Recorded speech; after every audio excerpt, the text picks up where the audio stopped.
Alors, ce soir, le shiur Refoua Shelema de Myriam Bad Rachel et Abraham Ben Tsimi, Akadosh Baruch Hu leur donne Refoua Shelema, Betor She'ach Hole Amecha Israël. Le shiur ce soir, il est dédicacé en l'honneur de l'anniversaire de Rachel Tzipora Bat Yaakov, qu'elle fête ses 13 ans ce soir. L'année dernière, c'était sa bat mitzvah. Alors on lui souhaite un grand Mazal Tov et que Akadosh Baruch Hu fasse qu'elle grandisse en Torah, Ahava, Yirat Shamayim et en bonne santé. Alors d'habitude, le mercredi, on a le cours sur Tehilim. Mais comme demain, c'est l'Agba Omer, et demain soir, il n'y aura pas le cours, parce que c'est la Hidoula de Rabbi Shimon Bar Yochai.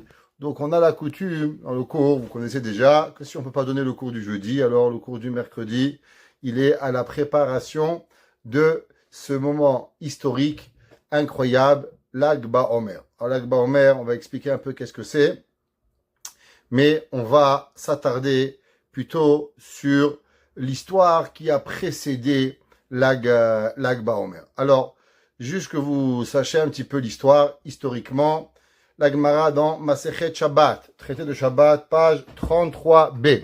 La Gemara raconte qu'il y avait un jour 3 rabbins qui étaient en train de parler, Rabbi Shimon Bar Yochai, Rabbi Yoda et Rabbi Yossim. Et quelqu'un, il est venu et il a dit, qu'est-ce que vous pensez de l'Empire romain?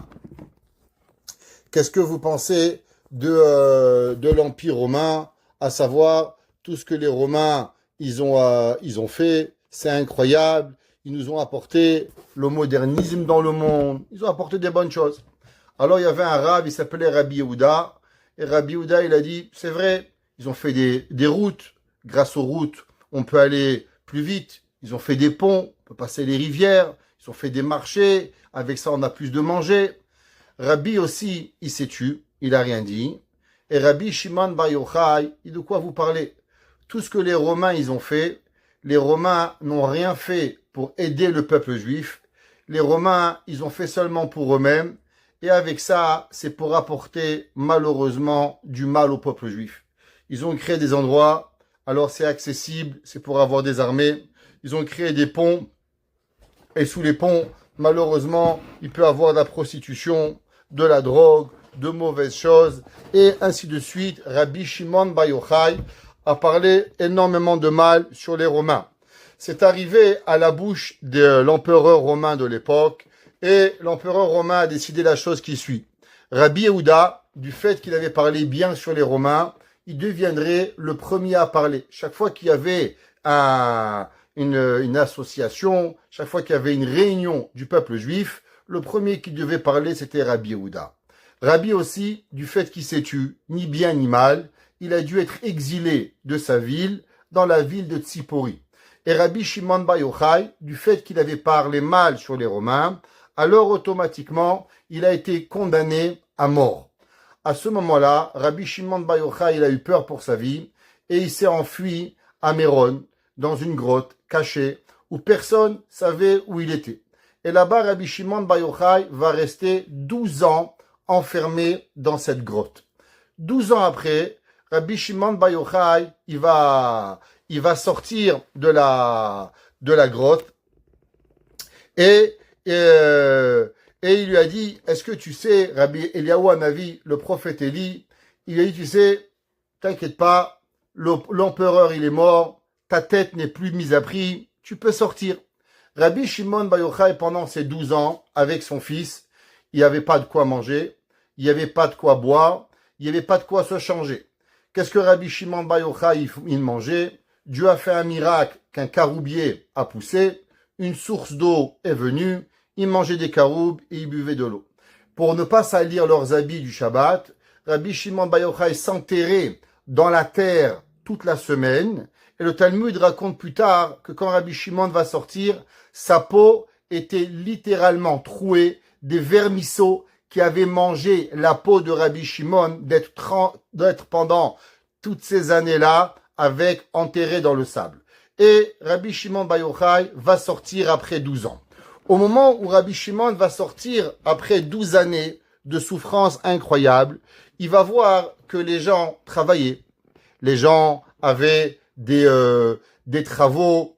Un, il était boucheron. Un, il était cocher. Un, il était X, Y, Z. Et Rabbi Shimon Bar Yochai, il va dire, je comprends pas. Qu'est-ce qu'ils font les gens? Les gens, ils plantent. Les gens, ils récoltent. Mais j'arrive pas à comprendre. Ils laissent Manichim Chaye Olam Haba. Ils laissent les moments du monde futur. Ve'oskim Bechaye Olam Hazeh. Et ils utilisent et ils perdent leur temps dans des vanités. Qu'est-ce qu'ils ont fait, Rabbi Shimon Bar Yochai et son fils Rabbi Elazar? Il était devenu dans un monde de sainteté extraordinaire où ils regardaient, ils commençaient à brûler. Et ils brûlaient où ils regardaient des gens qui travaillaient, ils leur brûlaient leurs champs, ils leur brûlaient leurs maisons, ils leur brûlaient leurs affaires. Et là, il y a une voix céleste qui est sortie et qui a dit, Rabbi Shimon et Rabbi Elazar, qu'est-ce que vous êtes venus? Détruire mon monde? C'est pour ça que moi je vous ai sauvés. Repartez dans la grotte. Rabbi Shimon et Rabbi Elazar vont repartir de nouveau 1 an au complet dans la grotte. Après 1 an, ils vont se dire combien un homme, si Barminan, il doit aller au Gehinam en enfer, combien est le temps maximum? 12 mois. Alors nous aussi, après 12 mois, on va sortir et on va repartir en ville. Au moment où ils vont ressortir, là, ils vont voir encore des gens qui travaillaient. Mais avant que Rabbi Shimon Bar Yochai et Rabbi Elazar posent une certaine action, ils vont voir un vieil homme. Et ce vieil homme, il avait 2 branches de myrte dans les mains. Alors, ils lui ont demandé à quoi elles servent ces myrtes. Et il leur dit, c'est les myrtes, c'est pour Shabbat. Le Shabbat, sentir les bessamim. Alors, j'ai des branches de myrte. Ils lui ont demandé pourquoi 2 branches. Une branche, ça suffit. Il leur a répondu, le vieil homme, à cause, c'est marqué Zachor Veshamor, souviens-toi et rappelle-toi du Shabbat, en honneur de ces 2 mots du Shabbat, Zachor et Shamor, c'est pour ça que j'ai 2 branches. Rabbi Elazar ben Rabbi Shimon, il n'était pas encore capable de maîtriser sa fougue, et Rabbi Elazar ben Rabbi Shimon, où il regardait, il brûlait. Et de l'autre côté, Rabbi Shimon, avec ses yeux, il réparait tout ce que son fils, Rabbi Elazar, il faisait. Et là, Rabbi Elazar et Rabbi Shimon, il a dit à son fils, Rabbi Elazar, regarde, tu vois pas que tout ce qu'ils font, tout ce que les gens travaillent, c'est pas pour l'argent, c'est pour pouvoir élever les mitzvot.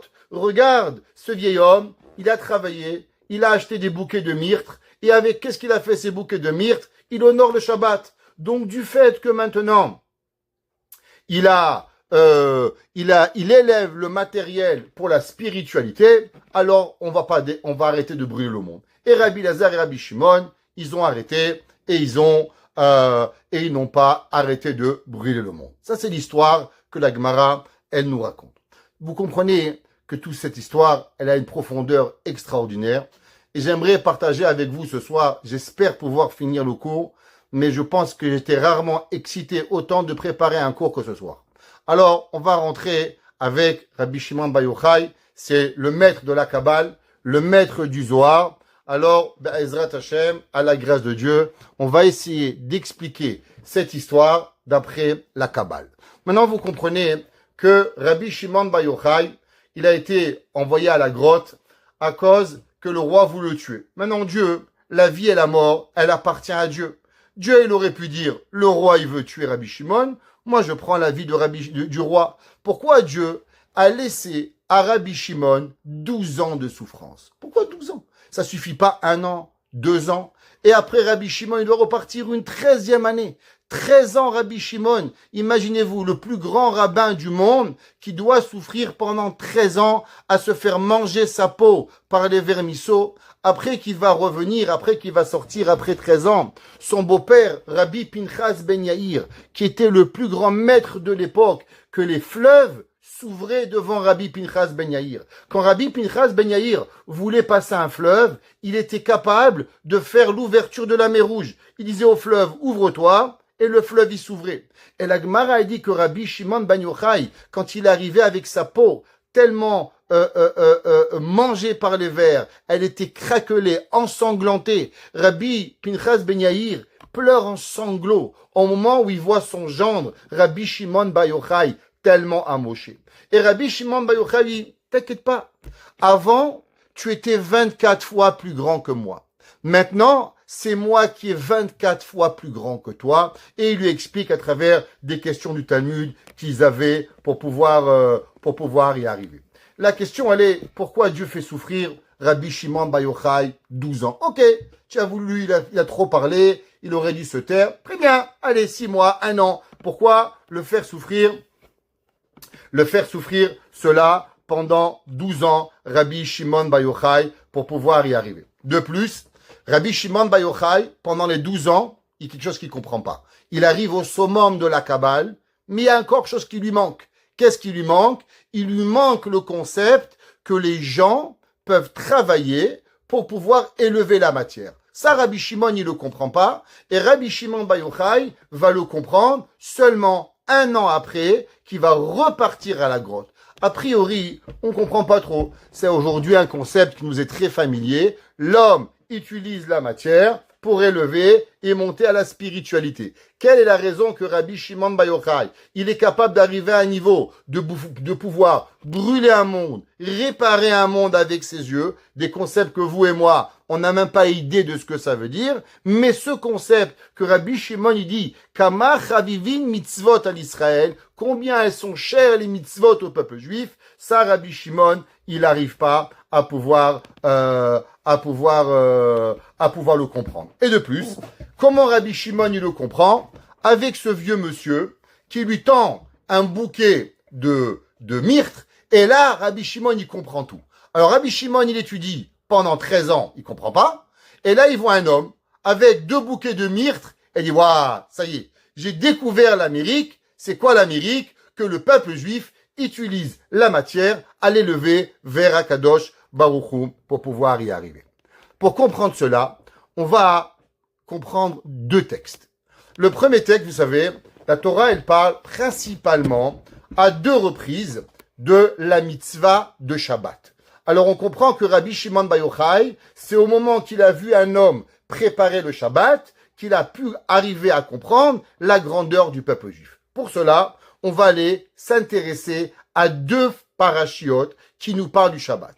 Principalement, les lois de Shabbat et les interdictions du Shabbat et les respects de Shabbat sont enseignés dans 2 places dans la Torah. La première, vous le savez tous, les 10 commandements. Premier commandement, je suis ton Dieu. Deuxième commandement, tu n'auras pas un autre Dieu que moi. Troisième commandement, tu ne diras pas le nom de Dieu en vain. Quatrième commandement, ou bien souviens-toi du Shabbat, ou bien garde le Shabbat. Ça, c'est dans les 10 commandements.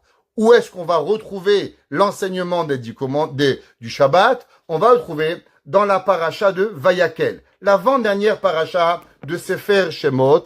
La Torah, elle dit Vayakel Moshe. Et Moshe Rabbeinu, il a rassemblé tout le peuple juif. Vayomer Alehem, ceux qui veulent voir, dans le chapitre 35, verset 1, vous pourrez regarder parce que c'est important, les versets, il va avoir des différences dans la grammaire qui nous intéresse. La Torah dit Vayakel Moshe, et Moshe Rabbeinu, il a rassemblé tout le peuple juif. Vayomer Alehem, il leur a dit, Ele hadevarim, voici les paroles, Asher, dit Asher Tziva Hashem Laasot, ce que Dieu, il a demandé de faire. Otam eux. Sheshet Yamim, 6 jours, Tease Melacha, Ubayom Hashevi Yelachem. 6 jours, si vous regardez dans toutes les traductions littérales, ils vont vous dire 6 jours, tu travailleras, et le 7e jour, Veyom Hashevi Yelachem Kodesh. Il sera pour vous saint. Shabbat Shabbaton, il sera un Shabbat du Shabbat, l'Hashem pour Dieu. Kol haoseh bo melacha, tout celui qui fera un travail, Yumat, il mourra. Loteva aru esh bechol moshvotechem. N'allumez pas le feu durant le Shabbat. Tous les commentaires, le Talmud déjà, à plusieurs reprises dans Masechet Shabbat. Tout le monde y sait qu'il y a 39 interdits le jour du Shabbat. Tout le monde y sait, si vous ne les savez pas, venez après le cours, je vous les apprendrai. Il y a 39 interdits. D'où est-ce qu'on sait qu'il y a 39 interdits? Le Shabbat, à quoi c'est marqué? Ele Hadevarim. Ele, valeur numérique 36. 1, Aleph, 1, Lamed, 30 et 5. 1, 30 et 5, ça fait 36. Devarim, le minimum de paroles, c'est 2. Hadevarim 1, 39, interdit du Shabbat. Laquelle Melacha, travail interdit, la Torah nous enseigne, Lo tevaru esh, ne faites pas du feu. Tout le monde demande. La Torah, elle avait 39 choix. Pourquoi la Torah, elle a choisi la Melacha de Avara, faire du feu? Pourquoi elle a choisi celle-là? Elle aurait pu choisir Zorea, Kotzer, Me'amer, Dash, Bishul, Afia, plein de Melachot, Shrita, Hotza'a. Pourquoi la Torah, elle a choisi Lotevar ou Esh Bechol Moshvotechem? Première question. On va aller voir les versets dans la paracha dans la paracha Titro, quand on parle là-bas aussi du Shabbat. Alors dans paracha Titro, c'est marqué Zachor et Yom HaShabbat, et dans parachat Vaetchanan, c'est marqué Shamor et Yom HaShabbat. La Gemara demande pourquoi un c'est marqué Souviens-toi du Shabbat, et un c'est marqué Garde le Shabbat. La Gemara dit parce qu'en vérité, Dieu il a dit en même temps Zachor et Shamor bedibur echad, comme on le chante tous les vendredis soirs. C'est marqué Zachor et Yom HaShabbat le Kadesho, Sheshet Yamim ta'avod. 6 jours tu vas travailler, ve'asita kol melartecha, et tu vas faire ton travail, ve'yom ha'shevi'i Shabbat, et le 7e jour il sera un repos, l'Hashem Elokecha, lo ta'ase kol melacha. Maintenant, c'est vrai que dans les deux, je vous ai traduit que la Torah dit Sheshet Yamim Te'ase, ou bien Sheshet Yamim Ta'avod. Alors un c'est marqué 6 jours tu vas faire, et un c'est marqué 6 jours tu vas travailler. Ça c'est la traduction, on va dire, grossière. Maintenant, si vous regardez dans la ponctuation, vous savez qu'en hébreu, il n'y a pas les voyelles. Les voyelles ne sont pas écrites dans la Torah, il n'y a que des consonnes, et les voyelles, on les apprend par cœur pour les avoir. Elles sont en dessous. Maintenant, un mot, par exemple, si vous lui donnez les mauvaises voyelles en hébreu, il peut changer complètement de contexte. Par exemple, si je dis ta'ase melacha, 6 jours, tu vas faire le travail.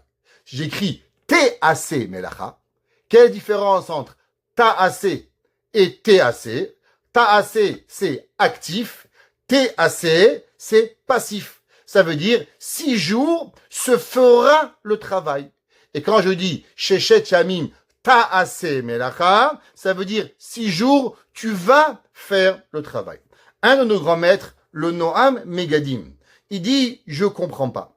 Dans la paracha de Yitro, la Torah a dit Sheshet Yamim Ta'avod. 6 jours tu vas travailler. Ça veut dire que la Torah nous dit que l'homme, 6 jours, dimanche, lundi, mardi, mercredi, jeudi, tu vas aller au bureau, tu vas planter, tu vas récolter, tu vas taper ton ordinateur, tu vas te casser la tête, tu vas vendre des patates, tu vas acheter des oranges. Faut travailler. Dans la paracha de Vayakel, la Torah, elle ne dit pas le mot tu vas travailler. La Torah dit Sheshet Yamim Te'ase, que le travail se fera. Ça veut dire que tu es passif dans l'action. Il y a un travail qui se fait, mais c'est pas toi qui est en train de faire ce travail.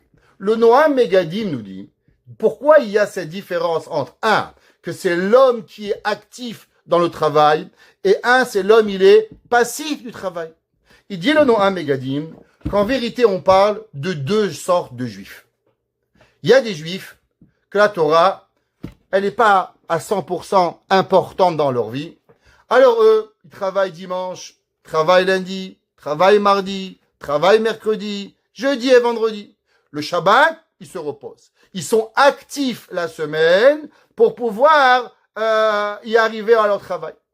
Et il y a un autre sort de juif. Il y a un autre sort de juif que lui, il n'a pas besoin de travailler. Que Akadosh Baruch Hu, Dieu, va lui donner à manger sans même avoir besoin de travailler. C'est pour ça qu'il y a 2 genres de juifs. Un genre de juif dans Parashat Yitro, la Torah dit Sheshet Yamim Ta'avod. Mon fils, tu veux manger? Travaille. Pas no money, no candy, disent en anglais. Pas d'argent, pas de bonbons, mon frère. Mais il y a d'autres juifs qu'eux, ils sont un autre concept. C'est quoi ce concept? Que eux, ils n'ont pas du tout besoin de travailler. Qui c'est ces 2 genres de juifs? La Gemara, dans Masechet Berachot, dans page 35b. La Gemara, elle ramène un enseignement de Rabbi Shimon Bar Yochai avec son contemporain Rabbi Ishmael. Rabbi Ishmael et Rabbi Shimon Bar Yochai se sont posé une question. La Gemara dit, Tanu Rabbanan, c'est marqué dans le Kiryat Shema que vous dites tous, Ve'asafta de ganecha ve'tiroshcha ve'itzarecha, et tu vas récolter les récoltes dans ton champ. C'est la Torah nous dit qu'il y a un homme qui va aller au champ et qui va récolter, alors il va pouvoir manger. Dit Rabbi Shimon Bar Yochai et Rabbi Ishmael, mais on a un verset dans Yehoshua. Vous savez, Yehoshua, l'élève de Moshe Rabbeinu, qui a pris la relève quand on est rentré en Eretz Israël, là-bas, dans Yehoshua, chapitre 1, verset 8. Un verset que tout le monde connaît. La Torah dit, Lo yamush sefer ha-Torah hazeh mipicha. Et la Torah ne partira pas de ta bouche. Tu seras en constance en train d'étudier la Torah. Alors Rabbi Shimon et Rabbi Ishmael, ils ont dit, je comprends pas. Si un homme, il travaille dans le champ, comment l'homme, il va pouvoir étudier toute la journée? C'est pas possible. Ou tu es à la synagogue, ou tu travailles. Tu peux pas être dans les deux. La Torah dit, Ve'asata de ganecha, va travailler. Et Yehoshua, l'élève de Moshe, dit non, lo yamu sefer ha-Torah hazeh mipicha. Tu pourras pas arriver. Dit la Gemara, Rabbi Ishmael, il dit, Talmud Torah ve'asarta de ganecha, anag bahem minag derech eretz. L'homme, il faut un homme normal. Qu'est-ce que tu fais? Tu travailles un peu, tu vas étudier, et tu te suffis de ça. L'homme, il travaille et il étudie. En un mot, l'homme, il doit partager son temps entre le travail et la Torah. Le Ikar, le principal, c'est la Torah. Les gens, ils se trompent souvent, on l'a dit souvent dans les cours, entre le principal et le secondaire. La Torah, le judaïsme, c'est le plus important. Aujourd'hui, malheureusement, au Beddin, j'ai rencontré quelqu'un et il faisait quelque chose qui n'était pas permis. Il me dit, mais ça coûte moins cher. Je dis, mais madame, ça veut pas, le judaïsme peut pas aller avec le moins cher. Alors si c'est comme ça, on va aller manger à McDonald's un sandwich de burger et on va pas manger cachère. L'argent ne peut pas faire partie de l'équation du judaïsme. Ça veut dire l'homme, il doit savoir c'est quoi le but. Le but c'est ma Torah, le but c'est mais il faut vivre. Alors je vais travailler pour pouvoir y arriver. Ça c'est Rabbi Ishmael. Rabbi Shimon Bar Yochai.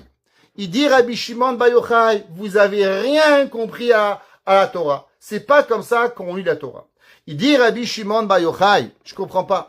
Un homme il va labourer, un homme il va semer, un homme il va récolter, un homme il va arroser. Dit Rabbi Shimon, et à la fin, après, il va devoir concasser le blé, faire la farine, cuire la farine. Dit Rabbi Shimon, Torah mate alea.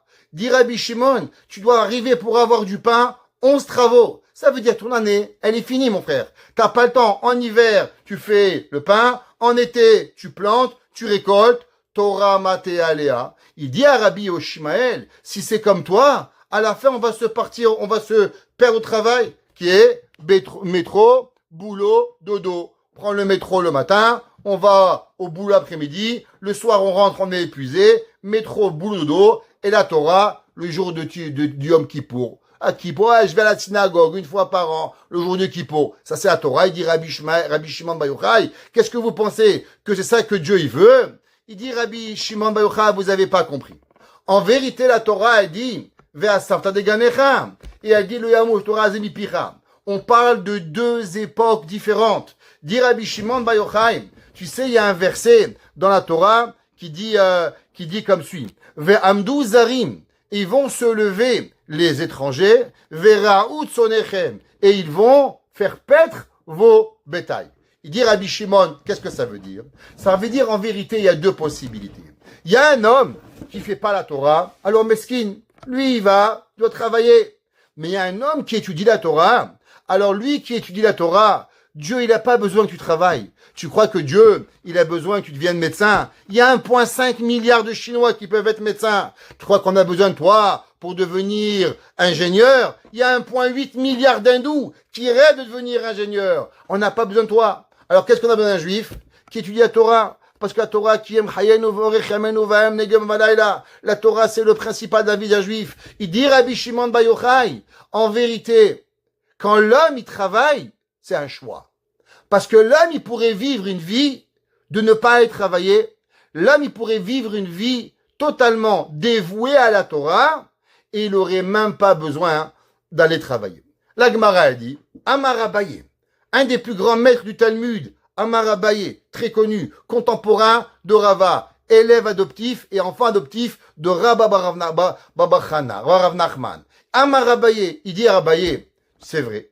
Ce qu'il a dit Rabbi Shimon Bar Yochai, de vivre dans ce monde spirituel, Asou, Arbe Asou ke Rabbi Ishmael, Ve'alta Biadam. Beaucoup ont suivi l'opinion de Rabbi Ishmael, travaillé un peu, étudié un peu, et à la fin ils sont arrivés. Ils ont trouvé un équilibre dans leur vie, Torah, Yirat Shamayim, travailler, Torah im derech eretz.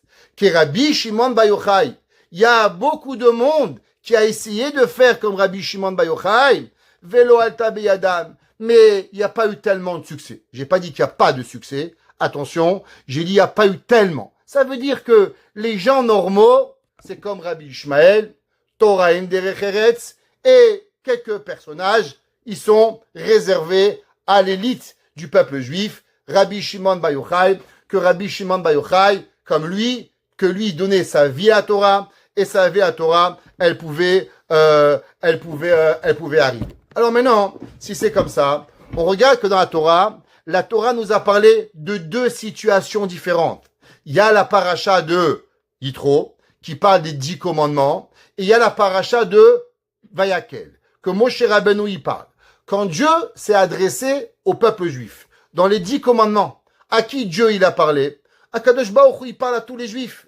Alors à Kadosh Baruch Hu, il a dit, Zachor et Yom HaShabbat le Kadesho, souviens-toi du jour du Shabbat, Sheshet Yamim Ta'avod, 6 jours tu vas travailler. Toi, tu vas travailler. Pourquoi? Parce que la majorité des gens, comme dit la Gemara, ils ont fait comme Rabbi Ishmael. Que quoi? Qu'ils avaient Torah, im derech eretz. Ils travaillaient un petit peu, et ils allaient étudier le reste de la journée. C'est pour ça que dans Parashat Yitro, dans les 10 commandements, qu'est-ce qu'on apprend? On apprend la Torah d'après Rabbi Ishmael qui nous est arrivé. À l'inverse, dans Parashat Vayakel, de qui Moshe Rabbeinu y parle? Parashat Vayakel, Moshe Rabbeinu y parle pour l'élite. Et là, qu'est-ce qu'il dit Moshe Rabbeinu? Il dit pas Sheshet Yamim Ta'avod, il dit Sheshet Yamim Te'aseh Melacha. Le travail va se faire. Comment il va se faire? Pas toi, parce que l'homme qui va être dévoué à la Torah, alors automatiquement, lui va être totalement arrivé à l'étude de la Torah. Maintenant, le pasuk qui dit V'yom hashvi Shabbat l'Elokecha, et la parashat Vayakel, elle est enseignée pour l'élite du peuple juif. Ou B'yom hashivi yelachem Shabbat Kodesh Shabbat Shabbaton Lachem. Maintenant, regardez, dans la paracha de Shemot, c'est très intéressant. Quand Dieu y parle, si vous regardez les versets, je vous demande d'aller regarder les versets, là-bas c'est marqué Veyom Hashevi'i Shabbat Lachem Elokecha. Comment Dieu il appelle le Shabbat? Dieu il appelle Shabbat. Shabbat. Un Shabbat.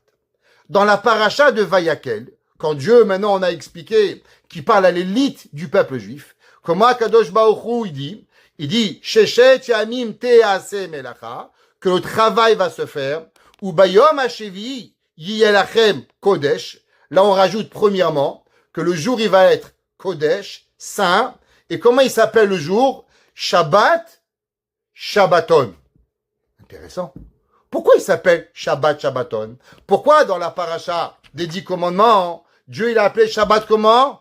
Un Shabbat. Dans Parashat Vayakel, comment Hachem il appelle? Shabbat, Shabbaton, Hachem Elokecha. Pourquoi il a un double nom? Pourquoi il a un double prénom? Shabbat, Shabbaton. Shabbat c'est un. Pourquoi tu l'as donné Shabbat, Shabbaton pour pouvoir y arriver? La réponse elle est parce que si vous et moi on nous demande quelle différence il y a entre le dimanche et le Shabbat. Je vais vous dire, le dimanche, c'est 400 appels par jour, 250 personnes qui râlent, aller s'occuper de 40 personnes, aller à Hatzala, aller à l'hôpital, aller laver un mort, et ça, c'est que une partie de la journée, aller au Bedin, allez à la yeshiva. Qu'est-ce que vous faites Shabbat, monsieur le rabbin? Shabbat, il n'y a pas de téléphone, il n'y a pas d'email, il n'y a rien. Magmara, je me repose, je suis moyen avec Dieu. Alors moi, c'est la semaine, la course, Shabbat, on se repose. Mais Rabbi Shimon Bar Yochai, qu'est-ce que Rabbi Shimon Bar Yochai il fait? Lui, il fait rien. Donc en vérité, même les jours de la semaine, pour lui, comme il étudie la Torah tout le temps, comment il s'appelle la semaine, pour lui, c'est déjà un Shabbat. Donc qu'est-ce que c'est le Shabbat pour lui? Le Shabbat, il a une différente définition. Elle est quoi le Shabbat? Il s'appelle Shabbat Shabbaton. Il est un super Shabbat. Parce que nous, la différence, est-ce que tu travailles ou tu ne travailles pas? Mais chez Rabbi Shimon Bar Yochai, les 2 jours, il ne travaille pas. Alors, quelle différence il y a dans le Shabbat? Le Shabbat, il a un super Shabbat. Il y a quelque chose de particulier au Shabbat. Qu'est-ce que c'est? On met ça de côté. À la fin du cours, vous aurez la réponse. Ceux qui veulent partir avant, ils n'auront pas, malheureusement, la réponse pour pouvoir y arriver. Mais non, la Gemara dit comme ça, dans ma Masechet Shabbat. La Gemara dit, Amar Rabbi Yochanan. Il dit Rabbi Yochanan, Amar Rabbi Shimon Bar Yochai. Il dit Rabbi Shimon Bar Yochai. Il m'allait, si ça avait été que le peuple juif, Meshamrim Israël, Shte Shabbatot, que le peuple juif garderait 2 Shabbats comme il se doit, Miyad Nigalin. Tout de suite, il serait libéré. Maintenant, généralement, la traduction littérale, c'est quoi? C'est qu'on fait un Shabbat, et la semaine d'après, on fait un autre Shabbat. Ouais, mais la question, faire 15 millions de juifs, vous savez combien d'avis c'est 15 millions? 15 millions de juifs, c'est 50 millions d'avis. Ouais, alors comment on va arriver à faire garder 15 millions de personnes 2 Shabbats? 1, c'est déjà beaucoup. 2, c'est pas trop. Alors pourquoi il a dit Rabbi Shimon Bar Yochai 2 Shabbats? Pourquoi pas 3 Shabbats? Si on fait 2, on n'a qu'à dire 2 semaines. Alors 2 mois, pourquoi on a dit 2? La réponse, il dit le Rabbi de Bel, vous avez pas compris. D'après Rabbi Shimon Bar Yochai, qu'est-ce que c'est un Shabbat? Un Shabbat, c'est un double Shabbat. Parce que comment il s'appelle le Shabbat? Le Shabbat, il s'appelle Shabbat Shabbaton. Mais à condition que quoi? Que durant la semaine, tu es tellement immersé dans ta Torah que tu n'as même pas besoin de travailler. Donc il dit Rabbi Shimon Bar Yochai, si le peuple juif il arrivait à ce que son Shabbat soit Shabbat Shabbaton, comment? D'être au niveau de la spiritualité de Rabbi Shimon Bar Yochai, que la semaine, il a même pas besoin de travailler, que Dieu lui envoie des employés pour travailler. Comme Rabbi Shimon Bar Yochai, il s'est pas posé la question. Dieu lui a sorti un caroubier. Dieu lui a donné une source d'eau. Et il est arrivé à manger et à boire pendant 13 ans. Alors Akadosh Baruch Hu, il dit, celui qui arrive, si le peuple juif arrivait à ce niveau, alors Miyad Nigalin, il serait automatiquement dévoilé, libéré. Pourquoi? À cause que maintenant, on comprend ce que c'est 2 Shabbats. C'est pas 2 Shabbats, mais c'est un Shabbat qui a le pouvoir du Shabbat Shabbaton pour pouvoir y arriver. Maintenant, revenons à la question. On a dit au début du cours que dans la paracha de Vayakel, la Torah nous a enseigné les lois du Shabbat et la Torah elle a donné seulement un interdit. C'est quel interdit? Sheshet yamim te'aseh melacha. 6 jours tu vas garder la semaine, le travail se fera. Pas tu vas travailler, une erreur de traduction. 6 jours, le travail se fera. Ou bayom hashevi yiyelachem, et le 7e jour, il sera pour vous. Kodesh, Shabbat, Shabbaton, la chaîne pour pouvoir y arriver. Et la Torah dit, lo teva aruesh bechol moshvotechem. Qu'est-ce que ça veut dire? Lo teva aruesh bechol moshvotechem. Alors maintenant, la paracha de Vayakel, de qui elle parle? Elle parle de Rabbi Shimon Bar Yochai. Maintenant, qu'est-ce que Rabbi Shimon Bar Yochai il a fait quand il est sorti de la grotte? Vous vous rappelez l'histoire? Vous n'avez pas oublié. Rabbi Shimon, il est sorti de la grotte et il a tout brûlé. Qu'est-ce que Dieu il a dit à Rabbi Shimon Bar Yochai? 6 jours quand tu arrives au niveau que tu n'as même plus besoin de travailler et que le travail il se fait et que ton Shabbat il soit quoi? Un super Shabbat. Quand tu vas sortir dans la rue, qu'est-ce que tu vas voir? Tu vas voir des gens qui travaillent. Et là, qu'est-ce que tu vas vouloir faire? Tu vas vouloir brûler tout le monde. Dieu te dit, Lo tevaru esh bechol moshvotechem. Ne brûle pas. Même que toi, tu es arrivé au niveau de Rabbi Shimon Bar Yochai. Dieu, il avertit à Rabbi Shimon. Rabbi Shimon, c'est pas ça la façon de faire, de pouvoir brûler et de pouvoir vivre le monde. Maintenant, regardez. Lotevaru esh. Comment on écrit le mot esh? 2 lettres. Aleph, Shin. Lotevaru. Ne brûlez pas. Pourquoi la Torah a dit ne brûlez pas avec du feu? Bon, chez moi, je connais rien d'autre qui brûle à part le feu. C'est un pléonasme de dire ne brûle pas avec du feu. Dieu, il aurait dû dire Lotevaru bechol moshvotechem. Ne brûlez pas dans toutes vos villes. Pourquoi on a rajouté ce mot esh? Dit la Torah, vous savez qu'est-ce que c'est le mot esh? C'est pas un pléonasme, c'est pas une répétition, c'est une allusion à 2 personnes. Qui c'est qui a brûlé avec leurs yeux quand ils ont vu des gens qui ont travaillé? Rabbi Elazar et Rabbi Shimon. Aleph, Elazar, Shin, Shimon. Dieu dit, Lotevaru, brûlez pas. À qui je m'adresse? Elazar et Shimon, vous ne brûlerez pas. Maintenant, quand ça, le jour du Shabbat. Maintenant, si vous voulez vous amuser un petit peu, la valeur numérique de Lotevaru Esh, c'est la même numérique que Shimon Bar Yochai et son fils Elazar. Pourquoi? Parce que la Torah a dit à qui elle parle en disant que tu brûleras pas. Elle parle de ça à Rabbi Shimon Bar Yochai. Et la Torah, elle lui avait déjà allusionné 2000 ans avant que Rabbi Shimon Bar Yochai aurait touché des sphères de compréhension de la Torah à un niveau extraordinaire. Mais malgré cela, attention, c'est pas parce que tu montes que tu brûles les gens. L'homme, quand il monte, il doit quand même se rappeler que pas tout le monde ne peut être à son niveau. Il y a des gens, la Torah a donné 2 principes. Il y a un homme, Shechet Yamim, Ta'avod, 6 jours, tu vas travailler, et il y en a que Shechet Yamim, Te'aseh Melacha, pour pouvoir y arriver. Maintenant, dans la Torah, vous savez qu'il y a, comme on a dit, 2 parachiotes qui parlent le Shabbat, Zachor et Shama Shabbat, et dans la parachat Vayakel. Et la question que tous les rabbins y posent, Vayakel Moshe. Moshe Rabbeinu, il a rassemblé tout le peuple juif pour leur donner les lois du Shabbat. Et maintenant, tout le monde se pose la question, pourquoi la loi de Shabbat, elle a été plus grande que la loi de Kippour? Vous savez, un homme qui travaille à Kippour, ou qui mange à Kippour, Hayav Karet. Un homme qui frappe son père ou sa mère, Hayav Mita. Un homme qui mange des graisses interdites ou du sang, Hayav. Alors, pourquoi la Torah, il n'y a pas un plus grand que l'autre? Pourquoi la Torah, elle a voulu que Moshe Rabbeinu, il rassemble tout le peuple juif pour pouvoir enseigner la loi de Shabbat? C'est la seule et unique mitzvah dans la Torah que Moshe Rabbeinu a eu le devoir de rassembler tout le peuple juif pour pouvoir enseigner les lois du Shabbat. Alors, il nous enseigne le Harizal.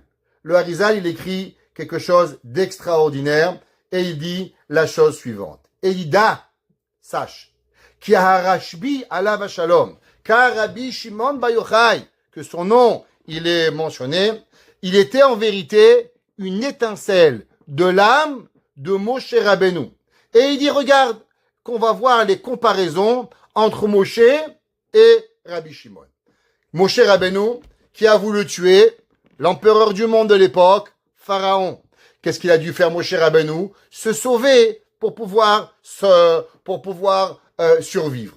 Grâce à cet sauvetage que Moshe Rabbeinu il a dû partir, cette fuite plutôt qu'il a dû aller, Moshe Rabbeinu, il a touché les niveaux spirituels qu'il a eu, Moshe Rabbeinu.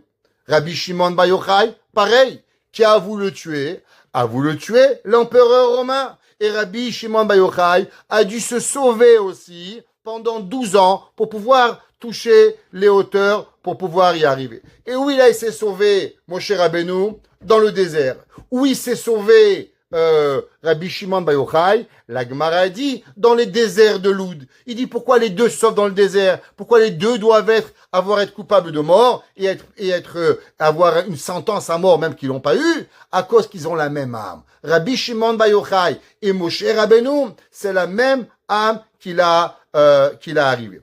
Et le Chida, Rabbi Chaim Yosef David Azoulay, il écrit un sefer s'appelle Nitzotse Orot, les étincelles de lumière qui sont donnés, des concepts kabbalistiques très profonds. Et il écrit dans ce livre, ce sont des commentaires qu'il a écrit sur le Zohar. Et il dit la chose suivante. Sache que Rabbi Shimon Bar Yochai, il est une étincelle de l'âme de Moshe Rabbeinu. Et il dit, on sait que Moshe Rabbeinu, il y avait dans sa génération, c'est ce qu'on appelle Dordéa. Dordéa, ça veut dire la génération de la connaissance. Ça veut dire qu'il n'y avait pas eu une autre génération dans l'histoire du peuple juif, des gens qui étaient immersés dans la Torah 24 heures sur 24, comme à l'époque de Moshe Rabbeinu. Et il dit, le Rabbi Shimon, le Chida, quel est le premier mot du Zohar? Le premier mot du Zohar, c'est Resh. Resh Yud Shin. Il dit pourquoi c'est Resh Yud Shin? C'est pour t'apprendre. Qui a écrit le Zohar? Rabbi Shimon Ben Yochai. Beresh, Bet, Resh Yud Shin. C'est les lettres Rabbi Shimon Bar Yochai. Il dit, c'est là qu'on sait que Rabbi Shimon Bar Yochai, il a écrit le Zohar. Et il dit que, de la même façon que Moshe Rabbeinu n'avait pas, sa génération était d'une sainteté incroyable, la seule génération qui a été aussi grande que la génération du désert, dit le Chida, c'est la génération de Rabbi Shimon Bar Yochai. Et il dit, combien de livres Moshe Rabbeinu a écrit? Moshe a écrit 5 livres. Bereshit, Shemot, Vaikra, Bamidbar, Devarim. Le Zohar, en combien de livres il est partagé? Le Zohar, il est partagé en 5 livres. Les 5 livres de Sefer de Tzniauta. Et il dit Rabbi le Chida, pourquoi 5 livres? 5 livres par rapport aux 5 livres de la Torah. Moshe Rabbeinu donne 5 livres. Rabbi Shimon Bar Yochai, donne 5 livres. Moshe Rabbeinu doit se sauver. Rabbi Shimon Bar Yochai doit se sauver. Moshe Rabbeinu va se cacher. Rabbi Shimon doit se cacher. Moshe Rabbeinu, suite à sa fuite, il arrive à des sommets de Torah. Rabbi Shimon, pareil, grâce à cela, il mérite pour pouvoir arriver. Pareil, il écrit le Tanya. Le Tanya, il écrit dans son Sidour, et il dit que Rabbi Shimon Bar Yochai était l'âme de Moshe Rabbeinu. Mais il rajoute quelque chose que j'aimerais vous lire au nom du Tanya, Rabbi Shneor Zalman de Liadi, et il écrit la chose suivante. Iné, Yadoua, tu dois savoir, chez Shoresh Nishmad Rajbi, que la racine de la Neshama de Rajbi, elle était la Neshama de Moshe Rabbeinu. Il dit Velachen, et c'est pour cela, Haya Hidgalut Sodot Torah. C'est pour ça que mon Rabbi Shimon Bar Yochai a mérité tous les dévoilements de tous les plus profonds secrets de la Torah, pas seulement extérieurs, mais les secrets intérieurs de la Torah. Et dit, pourquoi lui et pas un autre rabbin? Par Rabbi Meir, par Rabbi Akiba, par Rabbi Yehuda, par Rabbi aussi. Il dit parce que Moshe Rabbeinu et Rabbi Shimon Bar Yochai, c'est la même âme. Et il dit que Moshe Aïta, Idgalut Torah, Aniglit a été Moshe Rabbeinu. Il dit, moi en vérité, Moshe Rabbeinu a donné la Torah, qu'on appelle la Torah dévoilée. Rabbi Shimon Bar Yochai a donné la Torah cachée, ce qu'on appelle le sod pour pouvoir y arriver. Et d'après certains kabbalistes, cette âme va revenir 5 fois. Le Harizal avait une partie de cette âme. Le Baal Shem Tov avait une partie de cette âme. Et Rabbi Nachman de Breslev avait aussi une 5e partie de cette âme. C'est pour ça qu'ils ont donné chacun à leur tour des secrets incroyables de la Torah. Parce que c'est seulement cette âme unique qui est l'âme de Moshe qui peut pouvoir pour pouvoir y arriver. Maintenant, pourquoi Moshe Rabbeinu, c'est lui qui va dire Parashat Vayakel, et il va enseigner à la Parasha, Loteva Rouesh, ne brûlez pas. Qui? Rabbi Lazar et Rabbi Shimon. Pourquoi c'est pas Dieu qui a fait cette paracha de Vayakel? Nous dit le Harizal, vous savez pourquoi? Parce qu'en vérité, quand c'est marqué Vayakel Moshe, Moshe Rabbeinu, il a rassemblé tout le monde. C'est qui Moshe? Moshe, il savait qu'un jour, sa neshama allait revenir. Et dans sa neshama qui va revenir, il va retomber dans la neshama de qui? De Rabbi Shimon Bar Yochai. Et là, il va pas arriver à se maîtriser son âme. Alors Moshe Rabbeinu, qui est en vérité le père de l'âme, il lui dit, Lotevar Wesh, attention Rabbi Shimon, toi et moi, on est la même âme. Alors attention, ne brûle pas où tu vas être. Et c'est pour ça que c'est Moshe Rabbeinu qui parle à Rabbi Shimon, parce qu'en vérité, Moshe Rabbeinu parle à sa propre âme. Lotevaru Esh, Elazar et Shimon. Maintenant, vous savez que dans la Torah, il y avait 12 tribus. Pourquoi 12 tribus? Juste comme ça, 12, pas 15, peut-être 38. Ouais, il y avait un jour un rabbin, il avait eu 25 enfants. Il y avait un rabbin, il avait eu 25 enfants. Ouais, il avait eu 12 filles et 13 garçons. Ces 12 filles avaient marié des Kohanim. Et lui, il était aussi Kohen. Et quand ils avaient fait la Birkat Kohanim, ils étaient 25, pardon, il y avait 12 garçons et 13 filles. 13 garçons et 12 filles, pardon. Et 11 de ces filles ont marié des Kohanim. Et une fille avait marié un Lévi. Vous savez que les Lévis lavent les mains des Kohen au moment du Birkat Kohanim. Et un de ces gens lavait les mains à tout le monde, à toute la famille. Et quand ils sont arrivés à faire Birkat Kohanim, entre le père, les garçons, les fils et les gendres, ils étaient 25.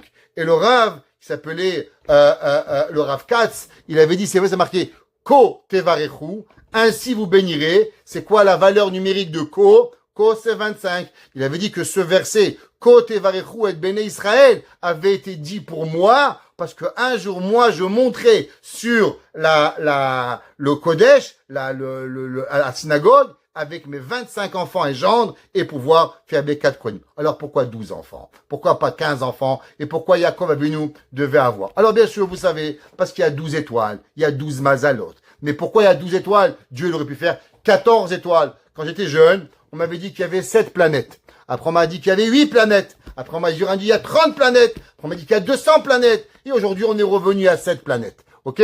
Alors, pourquoi il y avait 7 planètes? Parce que X et Y raison. Mais pourquoi Dieu a choisi 12 mazalot, 12 étoiles, 12 tribus? Quelle est la raison pour pouvoir y arriver? Alors, le Harizal, le Rabbi Chaim Vital, c'est le Magan Avram, un des commentateurs du Shulchan Aruch, dans le Siman Samechet 68, il ramène au nom de Rabbi Chaim Vital, qui ramène au nom du Harizal. Il dit, vous savez que chaque tribu, en vérité, elle correspond à une porte du ciel. Chacun, arrive à travers une porte du ciel. Et chacun, elle a une différente porte pour prier. C'est pour ça, Réhouven prie par une porte, Shimon par une porte. Chacun d'entre eux, il prie. Et chaque tribu, elle correspond à une porte du ciel. Chaque porte du ciel correspond à un signe astrologique. Chaque signe astrologique correspond à un mois. Et c'est pour ça qu'il y a 12 par rapport à descendre chaque mois un shefa, un courant de bracha pour pouvoir y arriver. Donc chacune des tribus, elle va passer par une porte. Le Khatam Sofer, il dit dans Parashat Shoftim, c'est marqué Shoftim Veshoterim Titen Lecha. Alors, avant, j'ai oublié quelque chose, pardon. Le Harizal, il dit, c'est pour ça qu'il y a des Sfaradim, des Ashkenazim, des Marocains, des Tunisiens aussi, ça existe, des Algériens, et chacun est différent. Pourquoi? Parce qu'en vérité, chacun, il passe par une porte. Les Tunisiens, ça passe par une porte, Ashkenazim par une autre porte, Sfaradim par une autre porte, chacun y prie par une autre porte. Le Khatam Sofer, il dit, pourquoi on devait avoir des Beth-Edinim, des Dayanim et des juges rabbiniques dans chacune des tribus? Il dit pourquoi? Il dit le Khatam Sofer, à cause que chaque tribu, non seulement elle a son chemin de la prière, mais elle a aussi sa façon d'étudier. Chacun, il avait une façon de pouvoir apprendre la Torah. Réhouven, Shimon, Lévi, Yehuda et Issachar. Et chacun d'entre eux, il devait avoir sa façon d'étudier et ils pouvaient trancher que par leur façon. Les tribus de Réhouven comprenaient pas obligatoirement la tribu de Shimon et vice versa pour pouvoir y arriver. Et c'est pour ça, nous dit le Avnenezer. Le Avnenezer, le Shem ou Shmuel, il dit, vous savez qu'après qu'on est passé par la mer Rouge, alors on est arrivé, c'est marqué le verset, Vayavo Elima. Et on est arrivé à Elima, Vesham Shtem Esre Ainot Maim. Il y avait là-bas 12 sources d'eau. Et il dit pourquoi il y avait 12 sources d'eau. Il dit parce que chaque tribu, elle a une différente façon. Chacun, il est différent pour pouvoir y arriver. Maintenant, vous savez que dans les 12 tribus, il y a une tribu qui n'est pas comptée. Quelle tribu n'est jamais comptée dans les tribus? La tribu de Lévi. La tribu de Lévi, elle fait pas partie. En Israël, il y avait 12 tribus qui ont partagé la terre d'Israël, mais il y avait une tribu qui n'a pas partagé. Pourquoi? La tribu de Lévi. Donc si la tribu de Lévi, elle n'a pas partagé, c'est qu'en vérité, c'est qu'il n'y a pas 12 tribus. Combien de tribus vous avez? Vous n'avez pas 12 tribus, mais vous avez en vérité 13 tribus.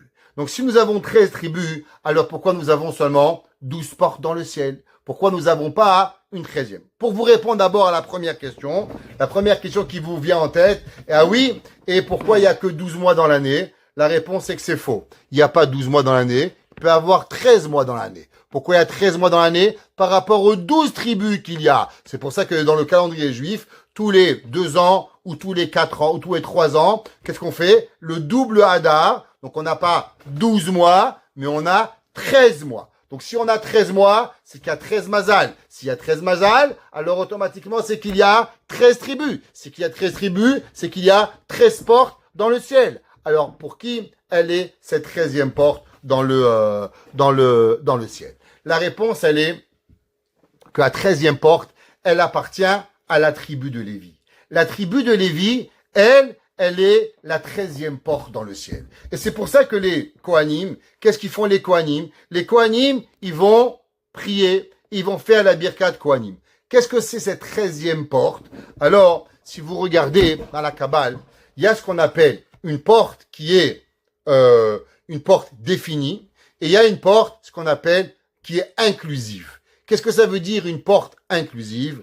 Alors vous savez que ceux qui ont lu un petit peu le Midrash, il dit que la mer, elle s'est ouverte en combien de parties qu'on est passé à la mer Rouge? Elle s'est pas ouverte en 12 parties, mais s'est ouverte en 13 parties. Chaque tribu, et tous ceux qui étaient paumés, qu'ils avaient perdu, le père, la mère, le frère, la sœur, hop, il y avait la tribu inclusive, où tout le monde pouvait passer, et elle inclut tout le monde. Nous dit le Harizal, pareil dans la 13e porte du ciel, il y a une porte qui est quoi? Qui est inclusive, que tout le monde peut passer dans cette porte-là. Et le Harizal se pose la question, quelle est cette porte?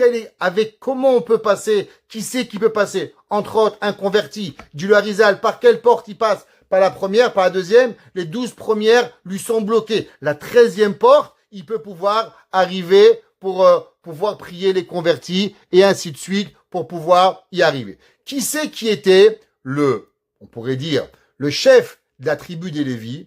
Eh ben, le chef de la tribu de Lévi, c'était Moshe Rabbeinu. Moshe Rabbeinu était le chef de la tribu de Lévi. Pareil dans le temple. Dans le temple, il y avait combien de portes? 13 portes. Pourquoi il dit qu'il y avait 13 portes? Un pour chaque tribu et un pour les convertis ou pour toute personne qui savait pas où il était, perdu, eh ben, il pouvait rentrer dans cette porte-là pour pouvoir y arriver. Donc, Moshe Rabbeinu, qu'est-ce qu'il est, Moshe Rabbeinu? Moshe Rabbeinu, étant le chef de la tribu des Lévi, il englobe tout le monde. C'est pour ça que la Torah, elle dit comme ça. Vaishma Yitro. Yitro, il a entendu. Kohen, Choten, Midian. Il était prêtre de la ville de Midian. Et il était aussi le beau-père de Moshe Rabbeinu. Et Kol Asher Asa Elohim, ce que Dieu l'a fait au peuple juif, ou les Israël, Amo. Et dit la Rashi, pourquoi c'est marqué Et Kol Asher Asa Elohim, les Moshe ou les Israël? Tu compares un homme à 6 millions de personnes? Dit Rashi, oui. Parce que Moshe, il dit Rashi, les Moshe, Shakul Moshe Keneged Kol Israël. Moshe, il est comparé à quoi? À tout le peuple juif. Donc Moshe Rabbeinu, à lui tout seul, il est ce qu'on appelle l'homme qui va rassembler. C'est pour ça que Moshe Rabbeinu, Vayakel Moshe.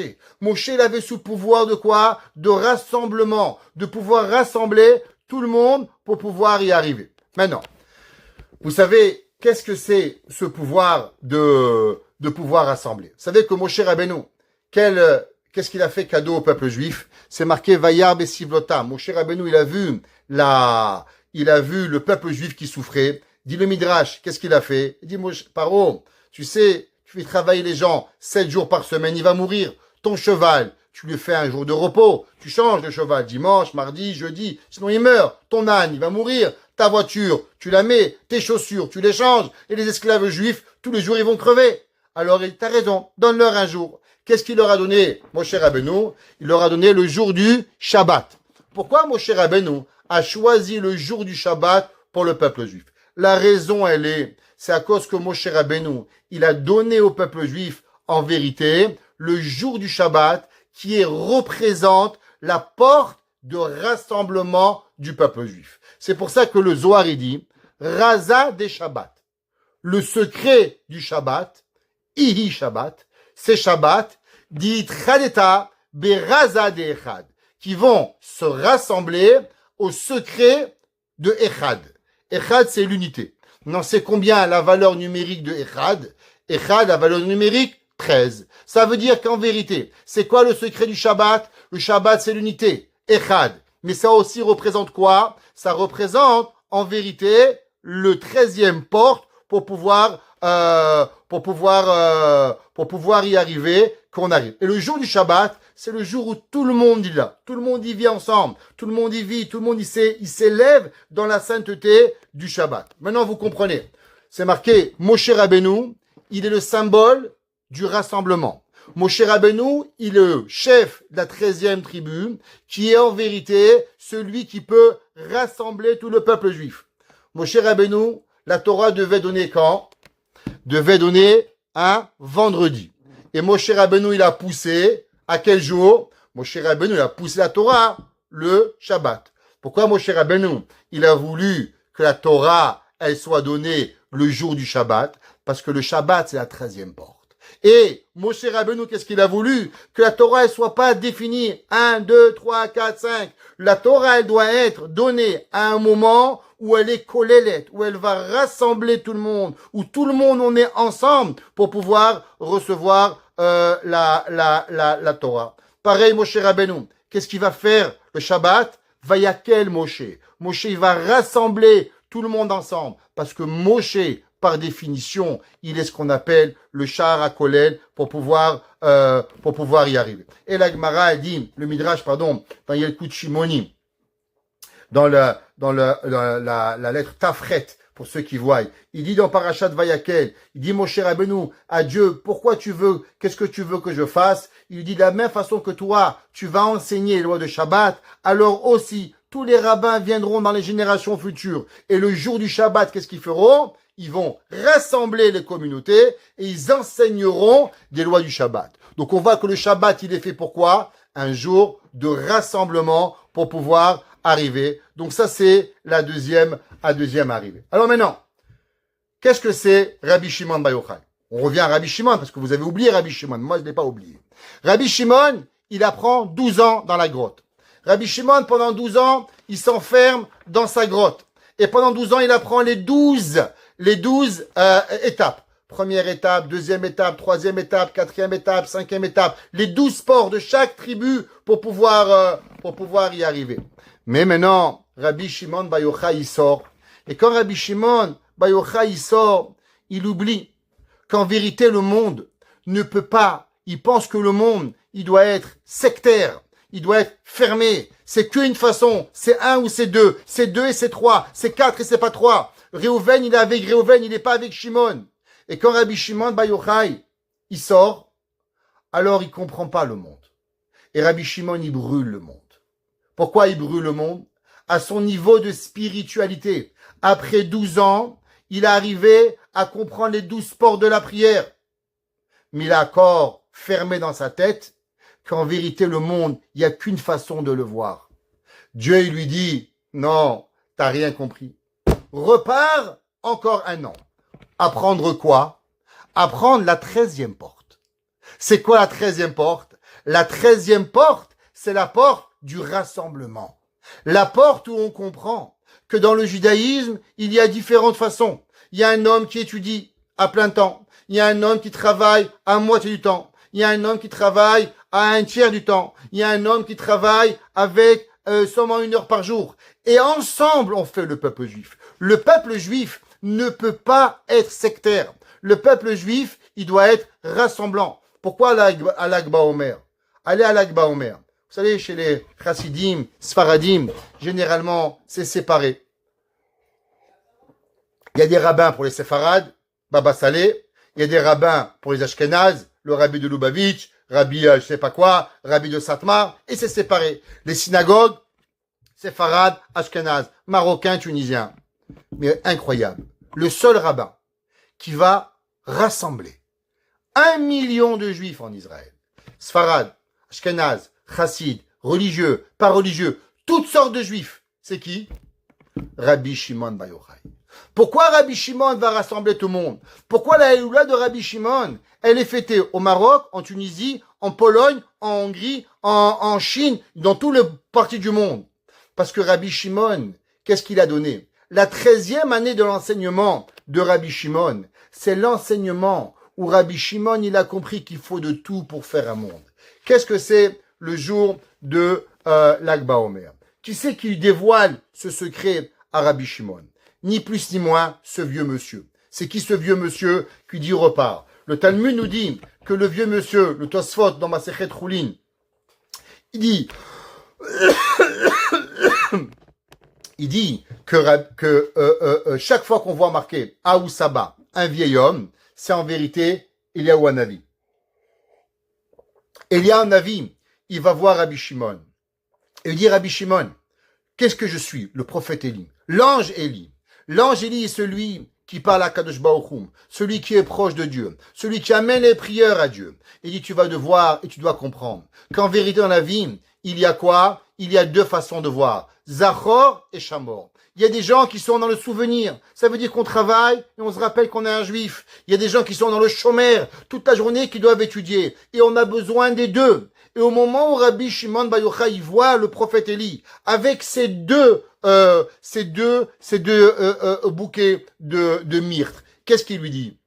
Il lui dit, pourquoi la myrte? Vous savez, Chachamim me disent, pourquoi il a pris des myrtes et pas des feuilles de rose? Parce que la myrte ressemble à des yeux. Et Rabbi Shimon brûlait avec ses yeux. Et Eliyahu Hanavi lui fait comprendre qu'avec les yeux, on peut détruire, on peut construire, on peut voir le bien.